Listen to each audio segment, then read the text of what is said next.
மாவட்டம் பள்ளிகொண்டா அருகே பக்கத்து வீட்டை சேர்ந்தவர்களுடன் ஏற்பட்ட தகராறில் 70 வயது மூதாட்டி மீதும் அவரது மகள் மீதும் 2 பெண்கள் தாக்குதல் நடத்தும் சிசிடிவி காட்சிகள் வெளியாகியுள்ளது. மேலும் கூடுதல் தகவல்களை எமது செய்தியாளர் பிரபு வழங்க கேட்போம். பிரபு, இந்த தாக்குதலுக்கான காரணம் என்ன? விரிவான தகவல்களை பகிர்ந்து. வணக்கம். வேலூர் மாவட்டம் பள்ளிகொண்டா அடுத்த அகரம்சேரி பகுதியில் வசிப்பவர் குமாரி. இவர்களது வீட்டில் உள்ள இடத்தில் தென்னை மரத்தில் இருந்து தேங்காய் விழுந்துள்ளது. அதனை பக்கத்து வீட்டுக்காரரான பரிமளா எடுத்து சென்றுள்ளார். எங்கள் தேங்காயை நீ ஏன் எடுத்து செல்கிறாய் என்று குமாரி கேட்டுள்ளார். இதனால் அவர்களுக்குள் வாய் தகராறு ஏற்பட்டுள்ளது. தகராறு முற்றி கை கலப்பாக மாறியுள்ளது. பரிமளா மற்றும் அவரது உறவினர்கள் குமாரியின் வீட்டுக்குள் புகுந்து கட்டையால் தாக்கியுள்ளனர். இதில் குமாரியின் தலையில் பலத்த காயமடைந்து மருத்துவமனையில் சிகிச்சை பெற்று வருகிறார்.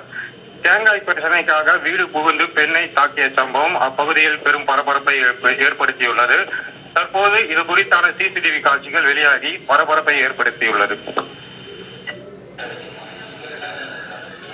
நன்றி பிரபு, விரிவான தகவல்களுக்கு.